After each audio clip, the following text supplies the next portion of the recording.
Hi guys, it's JP again, and in this video today I'm gonna try to map some work from the Pageau brothers onto Christian Panpsychism.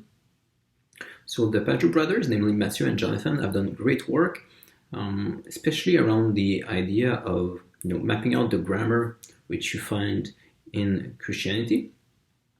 For references, you can I highly recommend Matthieu's book titled The Language of Creation, Cosmic Symbolism in Genesis, and also, of course, Jonathan's channel on YouTube. One thing which they make very clear is, right in Genesis, the grammar that is set up in terms of heaven, where there's the invisible, the abstract, and earth, where there's the concrete, when there's matter, where there's the potential, and man, which mediates between the two. You can see this right away in man's first job, because man's first job is to name the animal. So to take an abstract pattern, a category, a word, and to apply it to concrete entities in the world, to precise animals in the world.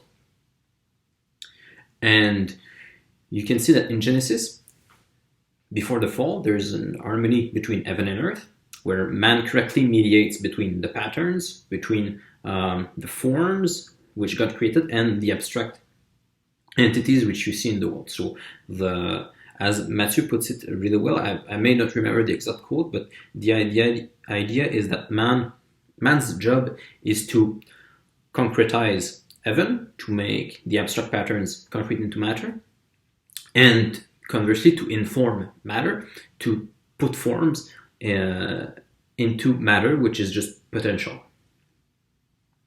Okay, so I want to try to map this in terms of Panpsychism. In Panpsychism, especially in Christian Panpsychism, the match between heaven and earth can be articulated in terms of when the mind matches the body. So, for instance, before the fall, the mind, God, the creator, the intentions of the creator, the ground of being, matches the creation. There is an order between what God wants for his creation and the creation. You can see it every time God says and saw when God saw that it was good. So this is sort of the highest mind in that whole hierarchy. That's the creator who is in harmony with his body. The next step in that nested hierarchy of heaven and earth is man, who can be seen as the head of creation. This fits geographically. If you read Genesis, you'll see that it's set up so that there are rivers flowing from heaven, which means that sorry, not from heaven. There are rivers flowing from paradise, from Eden, meaning that Adam and Eve are sitting on top. They're on top of the world, literally. And it's also written that they have dominion over the earth. Well, they have to take care of it, first of all, in the same way that you have to take care of your body. They have to take care of the garden, and they get to eat from it. So they're the head of creation. They see it all, they tend to it, they eat it, and also, crucially, before the fall, they follow the higher mind. So they're part of the creation seen as a body, which is the mind of God, and they're obeying that higher mind.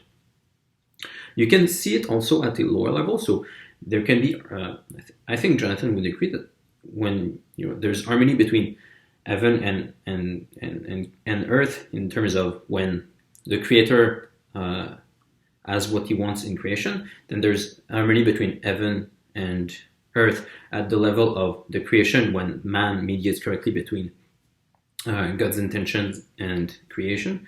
And there can also be harmony between heaven and earth at the level of the individual before the fall. And you can see it in terms of health, in terms of immortality, because man did not die before the fall. And this fits in Panpsychism in terms of the body and the mind responding perfectly to one another. So when I decide to do something and my body obeys, this is what occurs before the fall, before death. But when death and sickness enters, you reach a point where my body no longer obeys me. So this is death is a point where the harmony between mind and body break down. Okay, so now that this is this is the setup for before the fall. This is the setup in Genesis before original sin.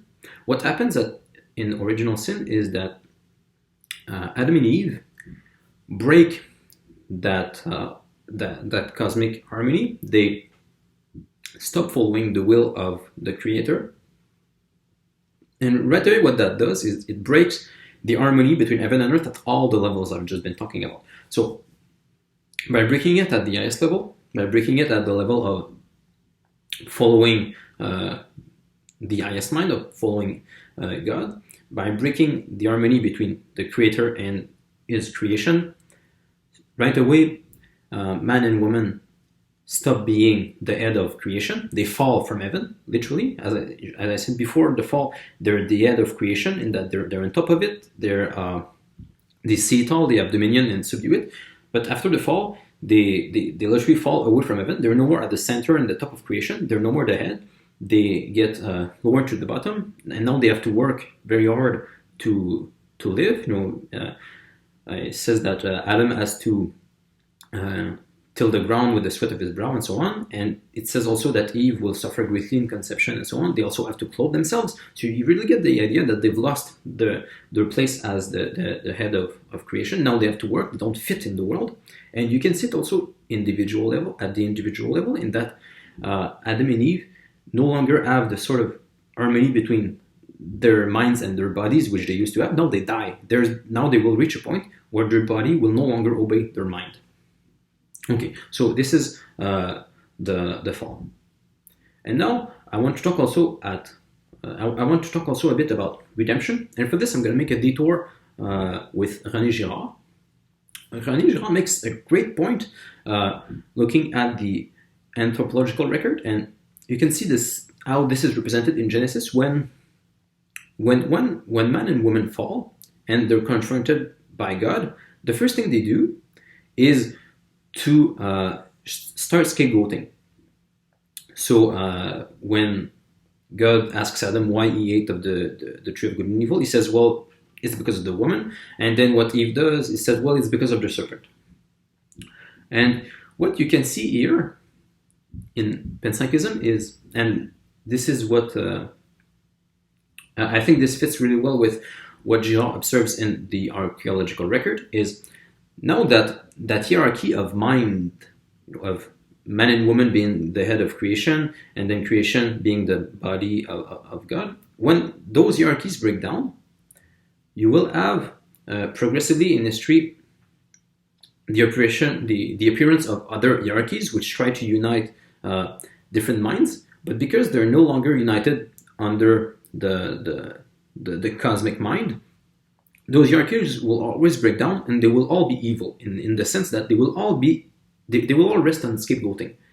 As I just said, when after the fall, Adam and Eve, they will try to sort of pull themselves together by blaming someone else. So they can feel that they're fragmenting, that they're going towards death, and their first reflex is to blame someone else to try to pull themselves back together, but it doesn't work. Obviously, they will still die. They will actually be worse off for doing that scapegoating instead of just owning up to what they've done.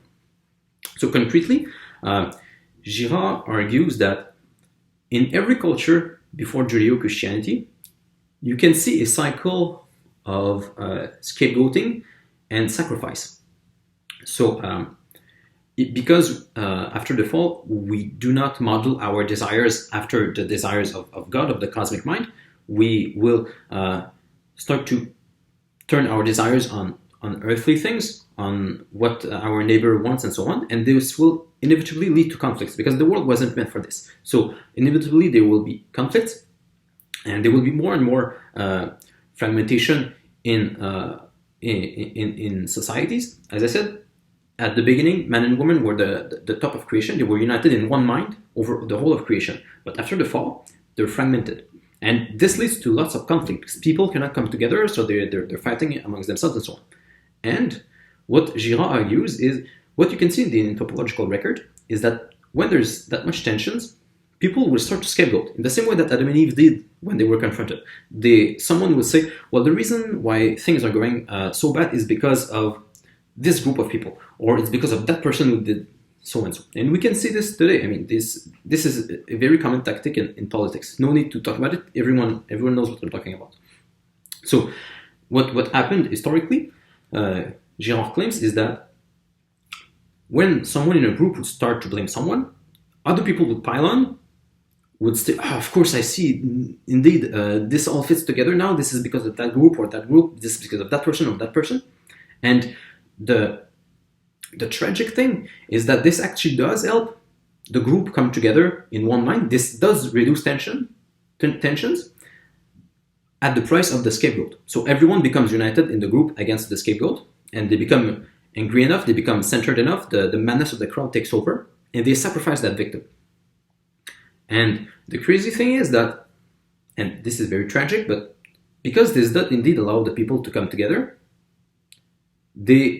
what happened historically is that people tended to turn that scapegoat into some sort of deity, some sort of maybe demon or whatever, because it did work. It did succeed in making the people come together and to reducing the tensions.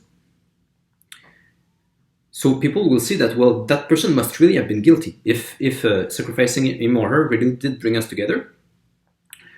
And they will also see that what they did was good, because at least in the short term, it seems to have served them well. It reduced the tensions. It allowed people to come together into higher values. It allowed them to fit into a story, a narrative, and so on.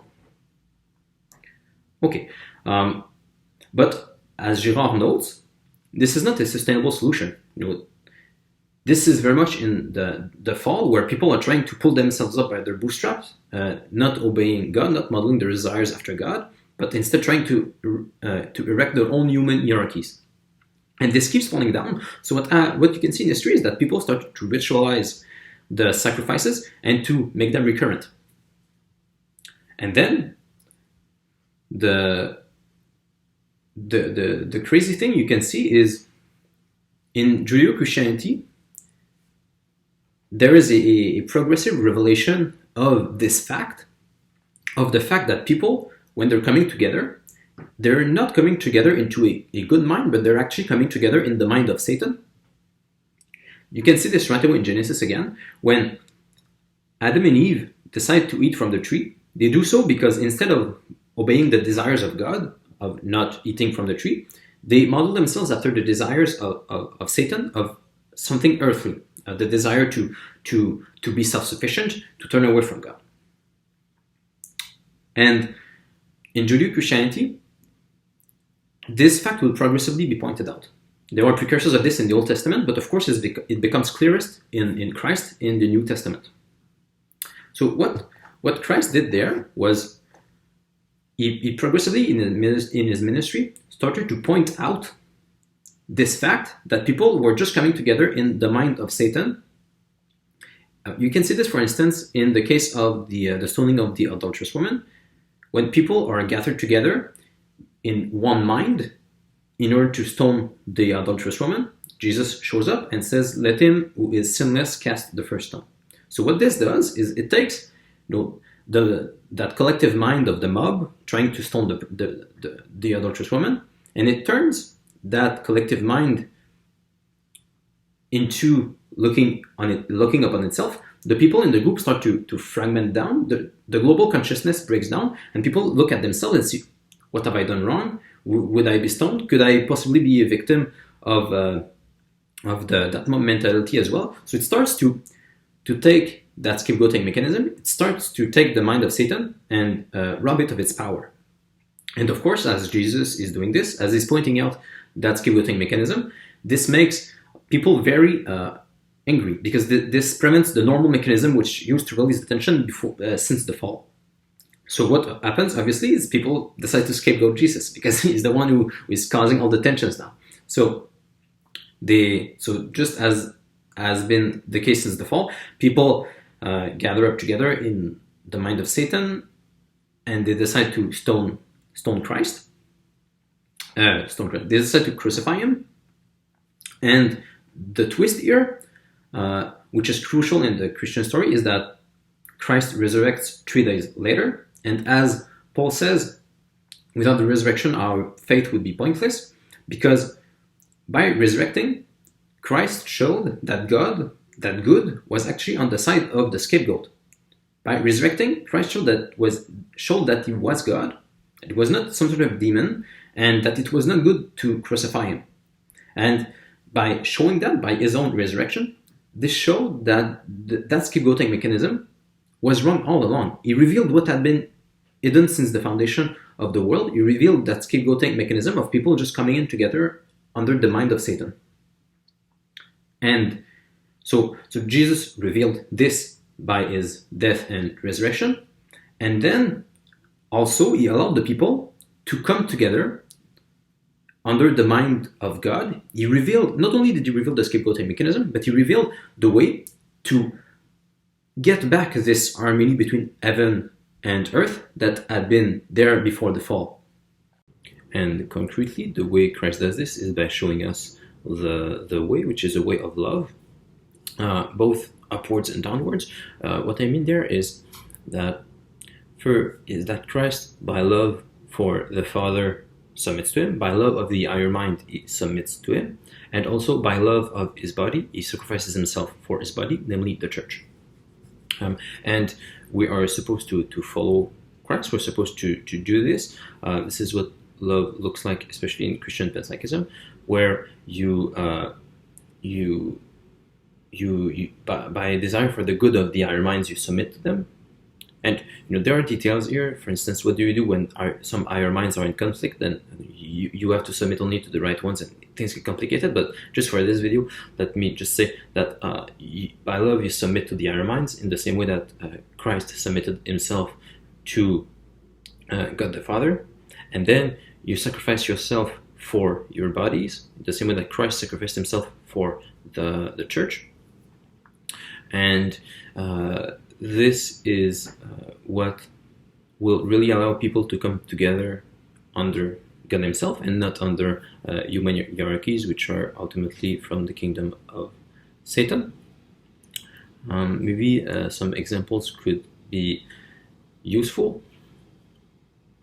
I would especially encourage you to read St. Paul's letters, especially Ephesians, where he talks about this. That, for instance, in a marriage, the husband who submits to God ultimately is supposed to sacrifice himself for his wife and his family, because his wife and his family are sort of his body. And conversely, the wife is supposed to submit herself not only to God but only to her husband, and then also to sacrifice herself for the children. So you get all of this hierarchy of minds and bodies, which, so I talked about it a bit in a family. The same thing is true in a parish, for instance, where all of the laity who are living closer to the earth, well, let's say tilling the ground, who are making things, who are having regular lives, having children and so on, they bring all of their condensed lives as matter for their priest.